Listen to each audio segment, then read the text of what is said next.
غير الأطباء، الحجامة وعلاقته بالمناعة الذاتية على الغدة الدرقية، تحليل المعادن في دم الحجامة ودم مرضى الصداع النصفي والتليف العضلي الذين أجريت لهم الحجامة. 6 محاضرات في منتهى الأهمية، والباحثين كلهم متخصصين وأجروا الحجامة بطريقة علمية سليمة، فكان لابد أن احنا نستفيد إن شاء الله من علمهم. وبإذن الله تعالى هذه المحاضرات كلها بإذن الله تعالى إن شاء الله سوف تترجم وتذاع في قناة اقرأ الفضائية بإذن الله تعالى. نبدأ بالمحاضرة الأولى، وهي الحجامة في الأمراض الجلدية، حيث أن المحاضر الأول لم يحضر بعد، فننتقل إلى المحاضر الثاني، وهو الدكتور فهد المتطوع من الكويت، بعنوان حجامة أبليكيشن إن درماتولوجي، الحجامة في الأمراض الجلدية. فليتفضل مشكورا.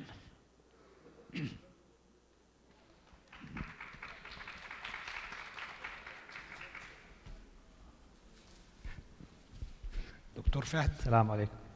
أمامك ربع ساعة إن شاء الله. نرجو أن تلتزم بالوقت، وأن تقدم في نهاية المحاضرة المختصر ملخص في عبارات قليلة جدا باللغة العربية. إن شاء الله. أتمنى بس يكون الصوت واضح. السلام عليكم ورحمة الله وبركاته. أول شيء بس أحب أشكر اللجنة المنظمة على دعوتي على حضور هذا المؤتمر، وبصراحة شيء عظيم أن الواحد يحضر مؤتمر يجمع الطب وبنفس الوقت اللي هو الطب النبوي.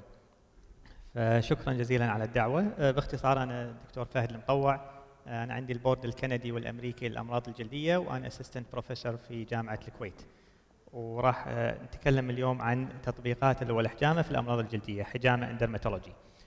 So the presentation will be divided in 2 parts. The first part will talk about hijama, the role of hijama in different common dermatological diseases, and the second part will be talking about the skin changes that takes place after doing the hijama, and this will be important for everybody practicing hijama. So we'll start with some of the common dermatological diseases. Urticaria هي بالعربي نوع من أنواع حساسية الجلد يسمونها الارتكاريا. Patient present with multiple wheals and also angioedema, which is edema and swelling of the lips, the eyes. So this is how they present. So regarding the evidence, this is a study done in Iran by Dr. Sharifi, looking at 28 patients with resistant urticaria. In this study, they didn't specify the details of the cupping. I will be talking about hijama and wet cupping interchangeably, because this is the medical term of hijama, it's wet cupping. So they did only one hijama, and this was between the shoulder and on the back, and they monitor the C-reactive protein and ESR at baseline after phlebotomy and after wet cupping, and they use phlebotomy as a control. And with only one hijama, most of the patients, 25 out of 28 patients, have reduction in their symptoms. Of course, they didn't specify the severity score that they used, but this is based on patient feedback. And all of the patients have decrease in C-reactive proteins.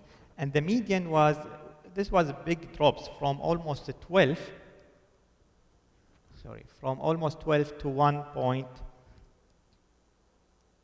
to 1.1.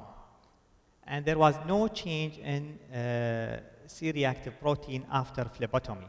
And this is another proof that hijama is completely different from phlebotomy. Another study done by Dr. Dimyati, and this is in Egypt in 2013, looking at 12 patients with chronic resistance urticaria. And here the protocol was clear. They did 4 to 6 treatment with 2 to 4 weeks apart. And the site of hijama they did was here. So this is the site of hijama. They did the C7, we call it al-kahil, and this is the most important site in both Islamic and also Chinese hijama, as you can see on top. The markers. And then below this, 3 centimeter below, and on both sides below the scapula. And this is, some of the authors consider this as al-akhda'ain, which is the base of the scapula, whereas others consider the akhda'ain the base of the neck. And the result was quite interesting. As you can see, 9 out of 12 patients have complete cure. And this is, I mean, if you ask any dermatologist, this is quite, we don't have any treatment that can give this result for patients with a chronic urticaria. So it's quite interesting and give us hope to treating patient urticaria with hijama. And even the patient that did not have complete cure, all of them have mild improvement. And this is manifested by increasing the interval between the episodes. Next, acne. Acne, of course, one of the most common skin conditions, which is حب الشباب بالعربي. So this study, again, by Dr. Dimyati, looking at 11 patients with acne, 7 of them have the severe form of acne. We call it nodulocystic acne. And 4 of them have papulopustular. They use the same protocol, 4 to 6 treatment, 2 to 4 weeks apart. And the site, again, was similar. The same site, which is al-kahil, al-akhda'ain, and 3 centimeter below the kahil. And this is just to show you pictures of the types of acne that was studied. This is the nodulocystic acne, the severe form of acne. And this is the papulopustular, usually the mild to moderate form of acne. And this shows in those with the severe form of acne, the nodulocystic, all of the patients, 7 out of 7, have excellent improvement by disappearance of most of the lesion. And I'll show you a picture from the study. Whereas those with the papulopustular acne, the mild form of acne, only 3 of 4 have moderate improvement. And this is pictures of the study showing patient before and after, and they did only hijama, and this is quite amazing result. And in dermatology, we don't see this result except with one treatment called isotretinoin, and this is usually you give it for at least 6 months and has a lot of side effects. So this is quite very interesting result for the treatment of severe form of acne with hijama only. And looking at Chinese cupping, Chinese wet cupping, this is a meta-analysis show 3 RCTs comparing wet cupping to antibiotic. This is the traditional treatment of acne. And also this shows that wet cupping was 200 times more effective than antibiotics. So this is quite interesting, looking also from the other side, the Chinese cupping. So in conclusion of hijama and acne, it can be very helpful as a solo treatment patient with severe acne, the nodulocystic form of acne. It's better, patient with papulopustular, I think it's better to combine it with topical treatment of acne. And as shown also from the Chinese literature, that it's more effective, the wet cupping is more effective than systemic antibiotics, which is one of the traditional form of acne treatment. Moving to psoriasis. Of course, psoriasis known in Arabic as صدفية. Again, one of the most common skin condition. So this is a case report by Dr. Malik, who's going to present here today. So you'll see him. So I'm not going to talk a lot about his research here, but this is a case report of 30-year-old patient with mild form of psoriasis, and he did only one hijama once a week for 3 weeks, and with this he had disappearance of the lesions for at least 6 months. And this is some of the pictures, and you can see it was like a mild form of psoriasis, and before and after there's complete clearance. Whereas on the other hand, this study contradicts the other study. This is again by Dr. Dimyati in Egypt, looking at 8 patients with psoriasis vulgaris. That's the most common form of psoriasis. And again, the same protocol that he used for acne, and it shows no response. None of the patients have response.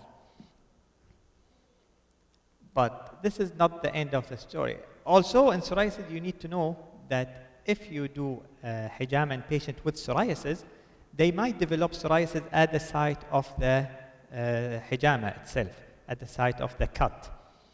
And this is, we call it Koebnerization or Koebner phenomenon. And we see it also with psoriasis, lichen planus, and vitiligo. So if you have a patient who have these kind of skin disease and you're going to do hijama for him, warn him about developing the skin lesion at the site of hijama. And this is pictures by Dr. Rizwan, my friends from UK, showing patient developing psoriasis at the site of hijama. So you should warn the patient about this complication. But this did not end the story of psoriasis. This is a recent study that was done in Switzerland, looking at patients who were treated with phototherapy and topical treatment, and then measuring. So after they treated the patient, they measured their C-reactive protein and compare it with the remission rate, because we know psoriasis is a chronic disease. Usually we treat, and then when we stop treatment, it will come back again.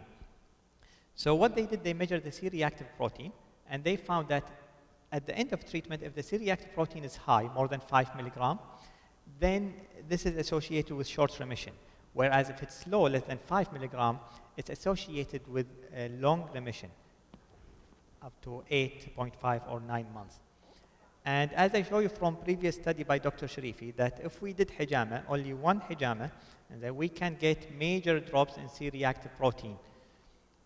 So combining these together, I think hijama will play an important role as a maintenance treatment, as keeping patient after treating them with traditional treatment, psoriasis patient, we can prolong their remission. So we conclude from the role of psoriasis in hijama that it can be used to prolong remission, as I just showed you from the previous 2 studies. It might be helpful in mild psoriasis, as by the studies shown by Dr. Malik, and this is done by weekly hijama. However, it's not effective alone in severe psoriasis, but we can combine it with other form of treatment like phototherapy or topical or systemic treatment, because we know in psoriasis usually combination treatment is much better than if we use only one treatment.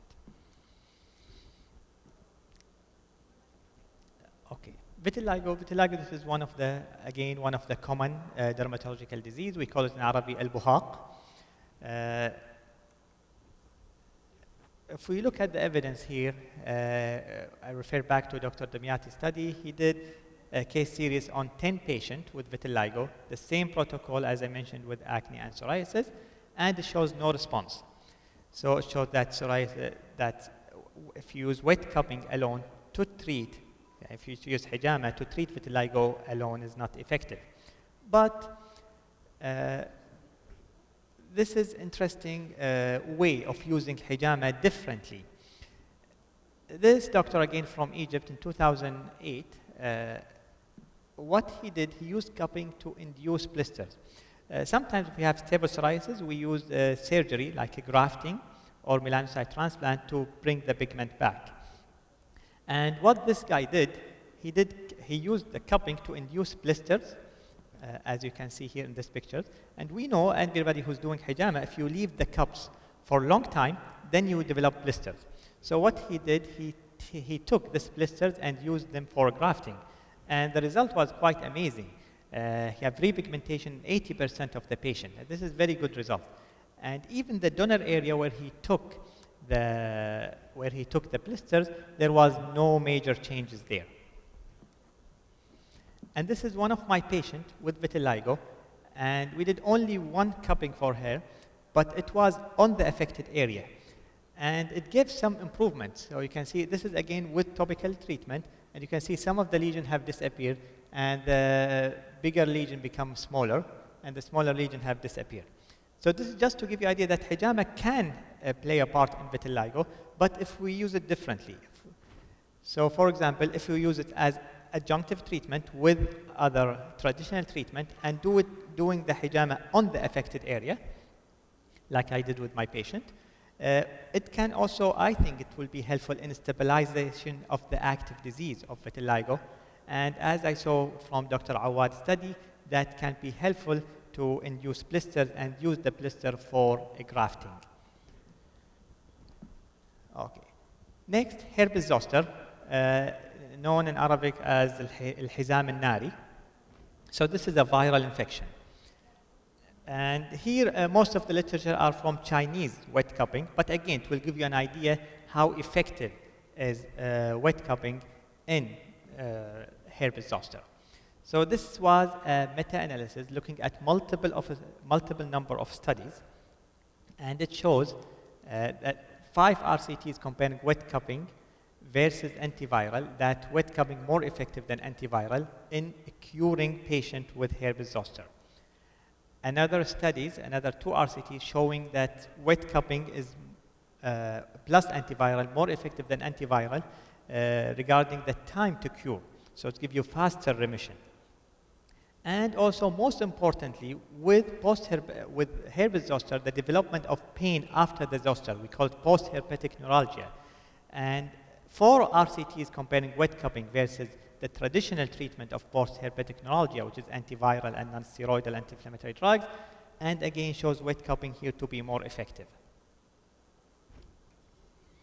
So if we summarize the role of wet cupping in herpes zoster, we can see that it's more effective than antiviral, which is the traditional treatment, in curing herpes zoster, in speeding up the healing, and also decreasing the incidence of pain, post-herpetic neuralgia.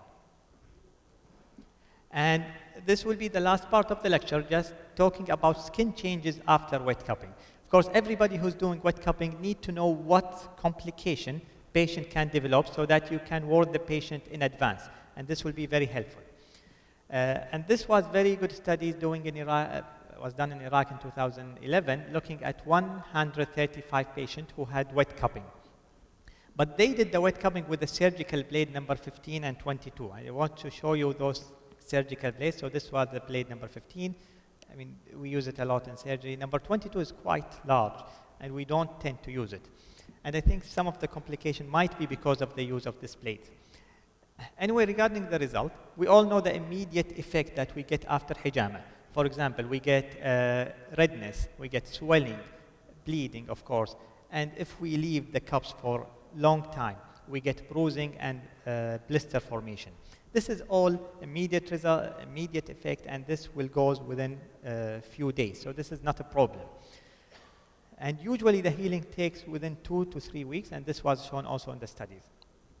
Whereas the problem with the delayed effect, because this can take longer to heal and sometimes can be permanent. For example, post-PIH, which is post-inflammatory hyperpigmentation, and this was seen in 4%. I think this is expected side effect in our skin types, because usually darker skin tend to develop this reaction. And I'll show you pictures here. So this is the post-inflammatory hyperpigmentation. And this usually takes a few months to go, but the patient needs to know this before doing hijama, especially if you're doing it for female. Okay, and this as a small percentage, around 5 to 6%. The second side effect, which is scarring, you can see here in the picture, and this is usually will not go away. This will stay forever. So if you're treating especially women, you should warn them about the risk of a scar. I know it's a small risk, but there is a risk of scar. And also they can develop keloid, which is or hypertrophic scar, which is quite larger than this scar as well. And the third thing we have to warn the patient is about Koebner phenomena. As I just said, the patient can develop skin lesion at the site of a trauma, and this is more common with psoriasis, lichen planus, and vitiligo. And this is again the picture of Koebner reaction. So that's come to the end of my lecture. I'm just going to conclude. And as I just said to Dr. Asawi, I try to make a summarize at the end also in Arabic, inshallah. So in conclusion, from what we saw of the evidence, I know this is a kind of weak evidence, but it guides you towards something. It shows you that there is a benefit, but we need to study it more.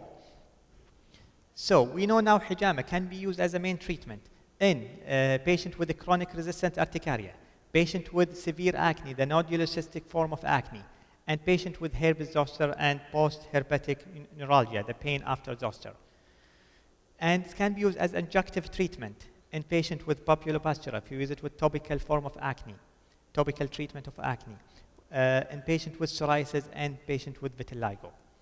And it can be used also as a maintenance treatment in patients with psoriasis. I think what's important next step is to standardize the procedure. I was just talking with Dr. Sawi regarding how we can standardize this procedure. Because sometimes you hear that from some study that hijama was done and you didn't get the benefit or there was no result. It's very important to look at the procedure and what was done. So we need standardization of the site of the cups, which is more important, the number of the cups. What do we use? Do we use a blade or lancet? And the number of treatment, how often? And this was very important, explained today by Professor Musa, that it's not only one treatment to get the result. As the Prophet ﷺ said in the hadith of the guy who came. 1 minute, Doctor. Okay, sorry. 1 minute. 1 minute? Okay. So as the Prophet ﷺ said with the hadith, with the guy who came with the abdominal pain, and he told him to use the honey on daily 3 and 4 times. So the frequency of treatment. So it's very important to standardize the procedure. And the next step is to do high quality research to prove that hijama can play a part in modern medicine as well. And we all believe that hijama should play a part in modern medicine, and that's the Prophet ﷺ said it's one of the best treatment. And by this I conclude my lecture. Well, thank you very much for listening, and if you have any question I will be happy to answer. شكرا دكتور فهد المتطوع من جامعة الكويت في الكويت، جزاه الله خيرا على هذا البحث الطيب المبارك والذي يعني أجراه على عدة أمراض في الأمراض الجلدية وكان له تأثير. ما يسمع صوت. نعم. الصوت ما يسمع.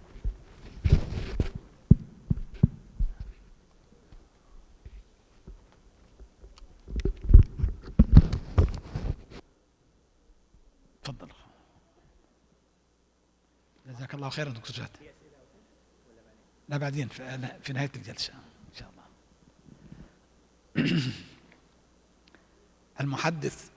المتحدث الثاني دكتور عمران أحمد مالك.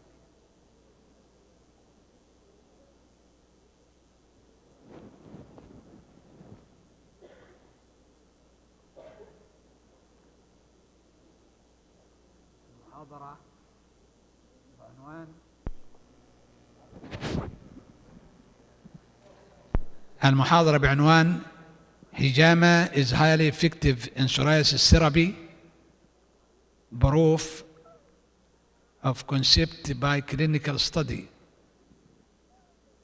وباللغة العربية الحجامة لها فعالية عالية في علاج مرض الصدفية. فليتفضل مشكورا.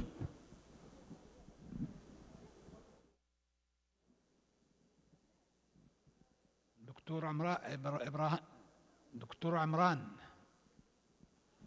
غير موجود.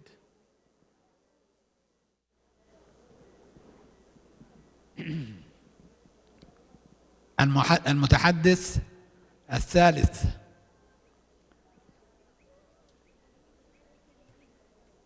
بروفيسور شينول دان، تورغوت أوزال يونيفرسيتي تركيا.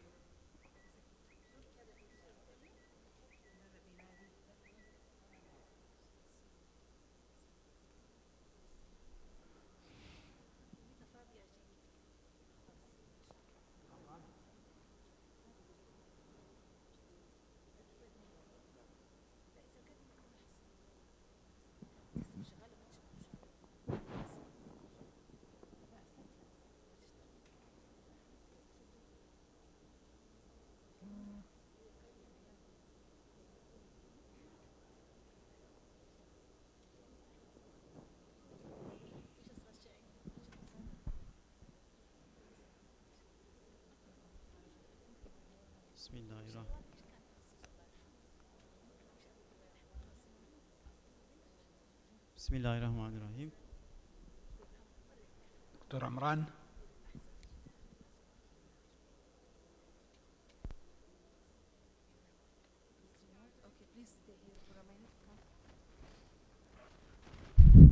السلام عليكم.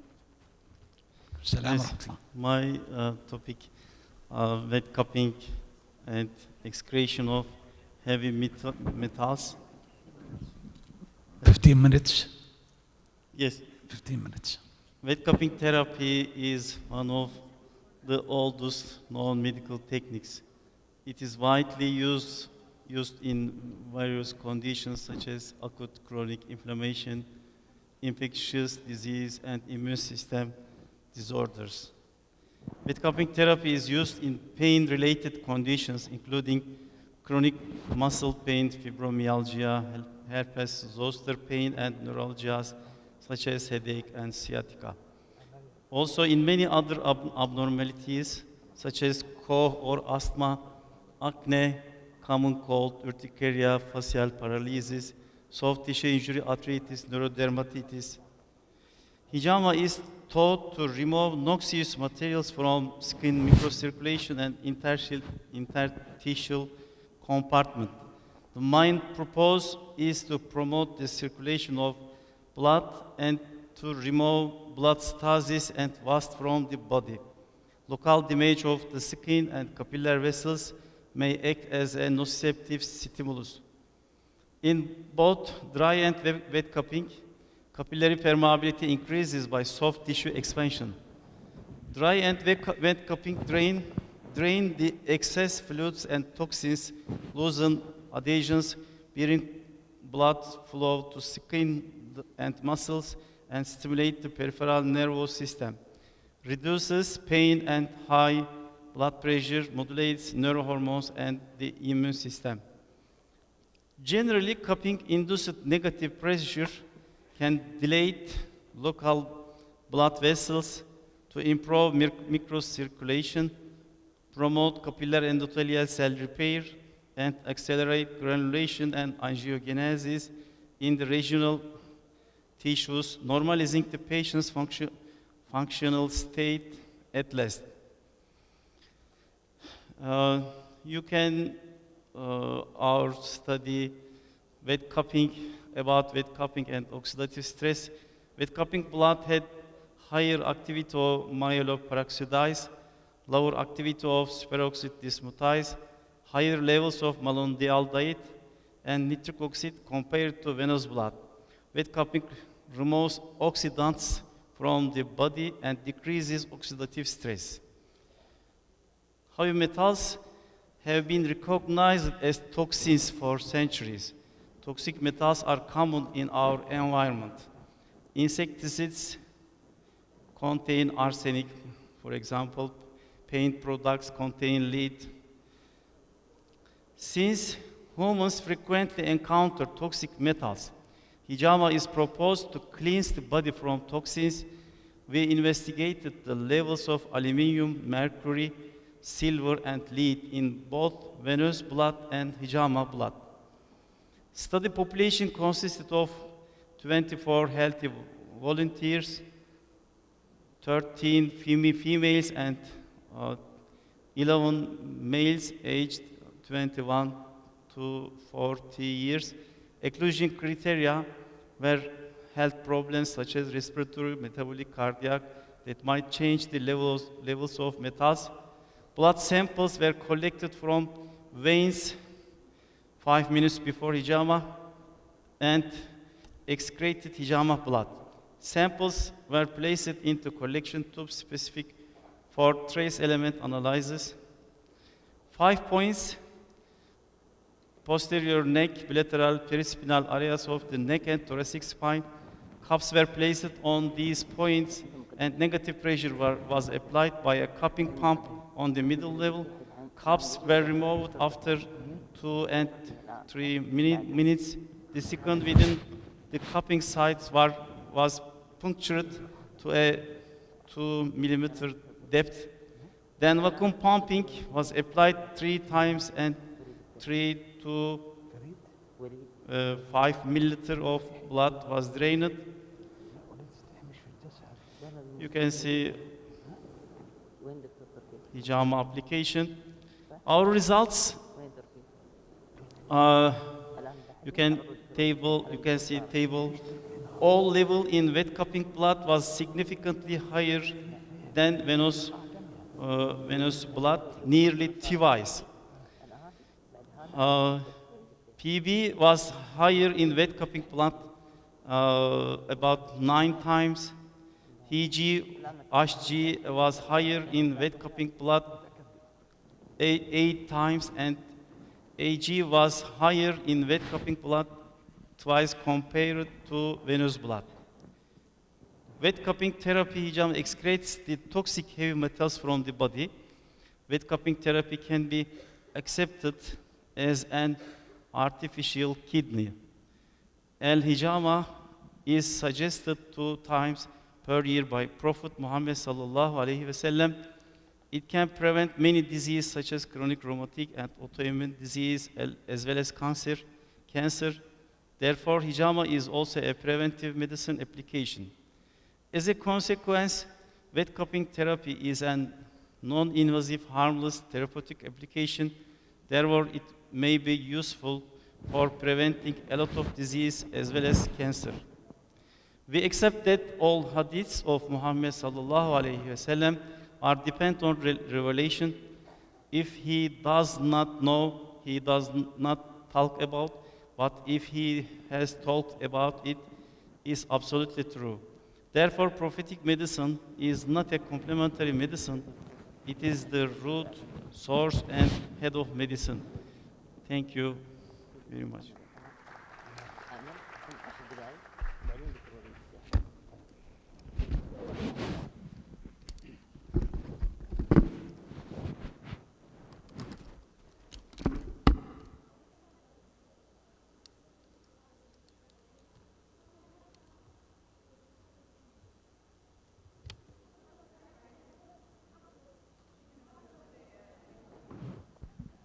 Thank you. شكرا دكتور، بارك الله فيك. الآن الدكتورة منال عبيد سوف تلقي المؤتمر. نرجو أن هي تلخص بحثها في 10 دقائق إن شاء الله، وبعدها سوف يحاضرنا الأخ العزيز الدكتور وليد فتيحي بعد الدكتورة منال مباشرة إن شاء الله. تفضل يا دكتورة منال، 10 دقائق. السلام عليكم. وعليكم السلام ورحمة الله. أنا الدكتورة أمال محمد عبيد.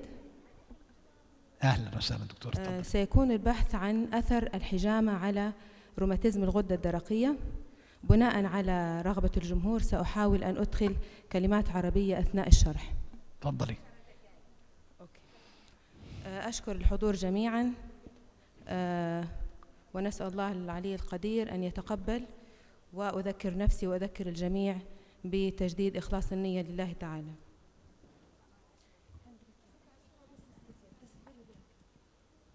دقيقة، مشكلة مع الميكروفون.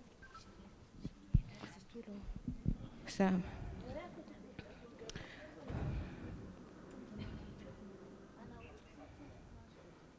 How do you do this? Where is there?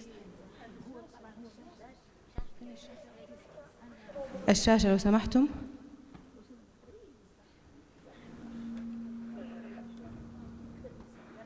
It's not coming.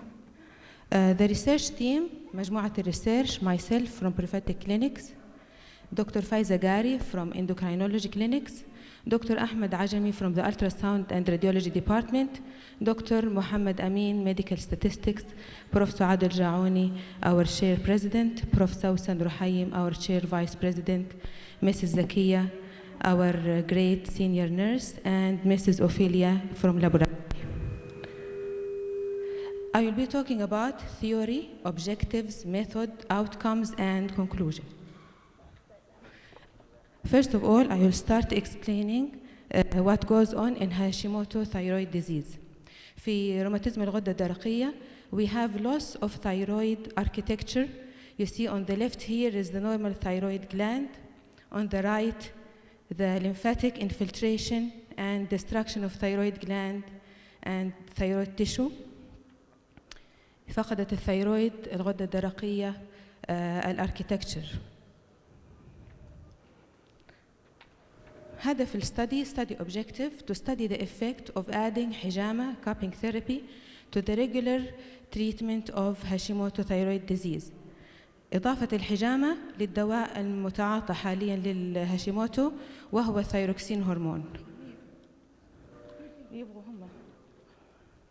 The plan, we will start with a small pilot study aiming for designing an accurate plan for a bigger study.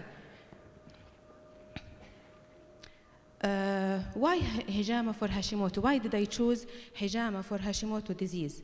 Evidence-based medicine. We have on the left Hashimoto pathogenesis, on the right evidence-based medicine supportive of the possible beneficial effect of hijama in Hashimoto. So in Hashimoto disease we have immune dysfunction, and we do have in literature proof of immune modulation. Ahmed et al. Hijama proved positive effect on non-thyroid immune condition. We also, in the pathology of Hashimoto, we have thyroid inflammation, and we do have in medical literature a proof of anti-inflammatory effect of hijama. Where to perform hijama? We go scientifically based on the pathogenesis of the disease. أين نضع الحجامة؟ نضعها على حسب المرض. We have here in this diagram, we have on the left and on the right and in the middle to the bottom. On the left is the initial stage where there is an insult to thyroid tissue, and this causes presentation of thyroid-specific antigen. And then there is formation of antibody in the draining lymph node, which is the cervical lymph node, and then we have antibody production and proliferation and migration to the thyroid tissue and destruction of the gland.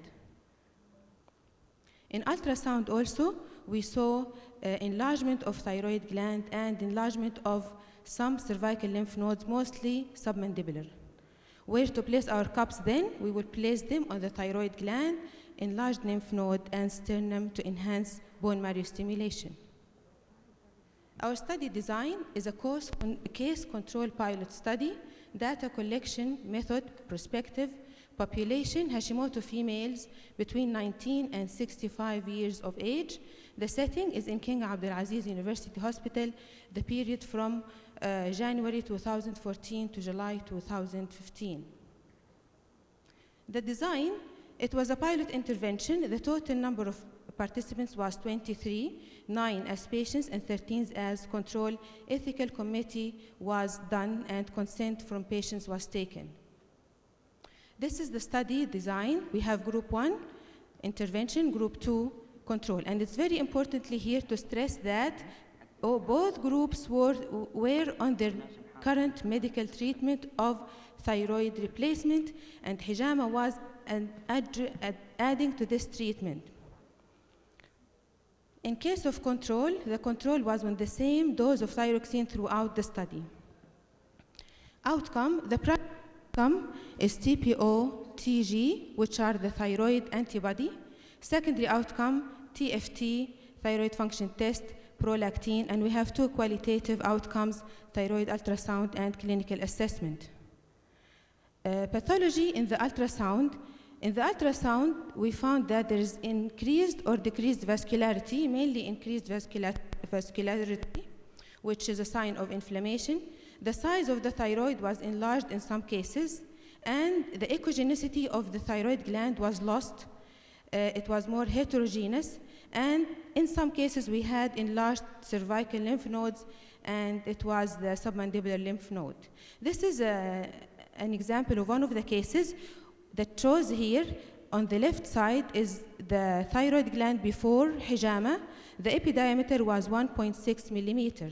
After hijama, which is was 2 months later, it was 1.16 millimeter, from 1.6 to 1.16 millimeter. So they have here some normalization in size because it was enlarged. When you look at the vascularity of the thyroid gland, to the right we have the Hashimoto thyroid before hijama, and we see that it was hypervascular. To the left, after hijama, the vascularity normalized. This slide, this patient had hypovascular gland to the right, and to the left after حجامة the vascularity normalized. الدورة الدموية بعد الحجامة تصبح طبيعية. Also here, when you look at the homogeneity of the tissue, we look here to the right, we have heterogeneity, and then after hijama, the tissue gained better homogeneity. Ultrasound changes in the hijama are all showing normalization in vascularity, in homogeneity, in size. Clinically, all patients were noting improvement in menstruation, sleep pattern, energy level, constipation improvement, hair loss improvement, so decreased the amount of hair loss, and psychologically mood enhancement.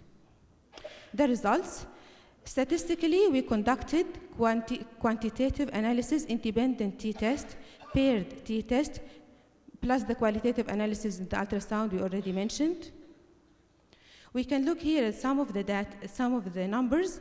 Let's start with TPO, which is most sensitive antibody.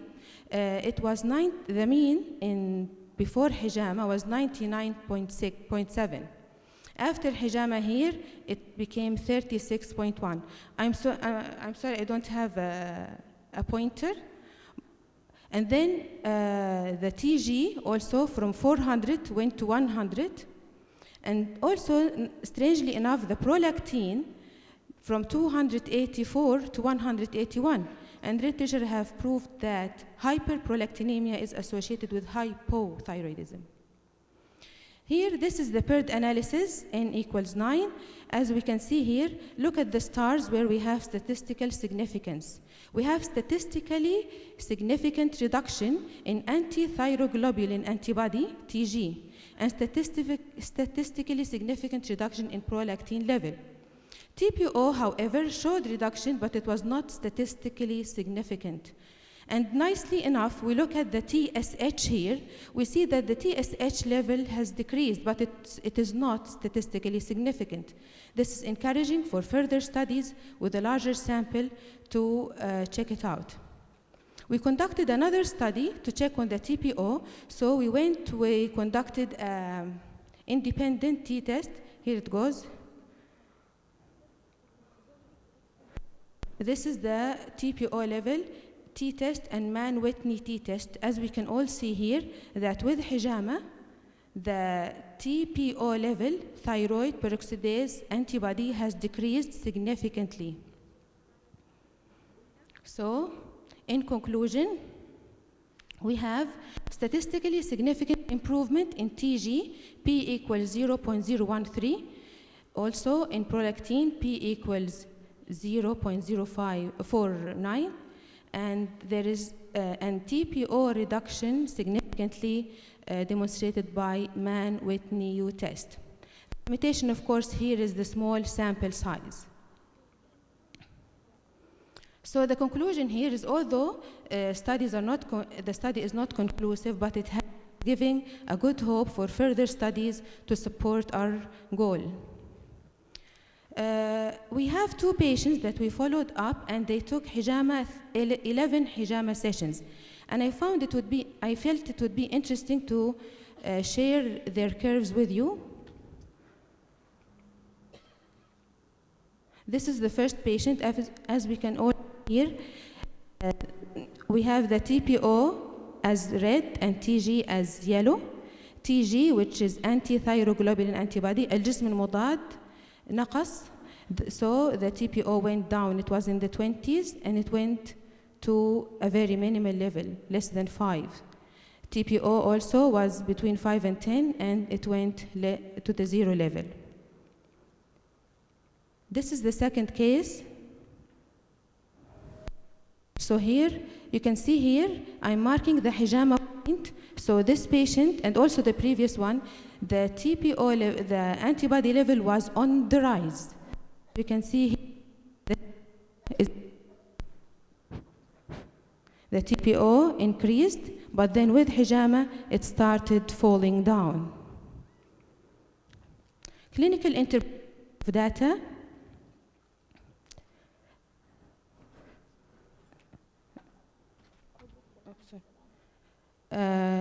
كيف الصوت؟ Okay, clinical interpretation of data, the significant reduction in TPO level antibody indicating reduction in autoimmune process of the disease. Number 2, significant reduction in TSH level on the same dose of treatment indicating decrease in autoimmune destruction of the thyroid gland. Ultrasound evidence of reduced inflammatory thyroiditis. The immune modulatory effect of hijama is promising in preventing the development of other autoimmune conditions in the same patients. This is the first study in English literature to give us a good hope for Hashimoto thyroid patients to cure their thyroid gland. Further recommendation, bigger sample size, longer study duration, and it is promising for other autoimmune thyroid disease and also including Graves' disease, which shares with Hashimoto the pathology of increased antibody level. So people could, on improvement, people could decrease the dose of medication. These are the references. وصلى اللهم على نبينا محمد وعلى آله وصحبه وسلم تسليما كثيرا. هذا ما جئنا من أجله. شكرا دكتورة منال عبيد على هذا البحث. ملخص طيب دكتور، كما طلبت ملخص صغير باللغة العربية. هذه دراسة تمت على المرض المناعي للغدة الدرقية، والمرض المناعي للغدة الدرقية يكون معه نقص في الغدة الدرقية ويكون معه أجسام. أوكي. دقيقة واحدة دكتورة. المهم أن الحجامة أثبتت أن الأجسام المناعية نقصت والغدة الدرقية فعاليتها زادت والدورة الدموية زادت فيها. وشكرا. طيب شكرا دكتورة. شكرا للدكتورة منال عبيد على هذا البحث الطيب. آمال عبيد على هذا البحث الطيب وجزاها الله خيرا. وإن شاء الله الجلسة القادمة كما عودنا الدكتور وليد في أحاديثه الممتعة سوف نستمع إليه إن شاء الله في الجلسة القادمة، فجزاه الله خيرا.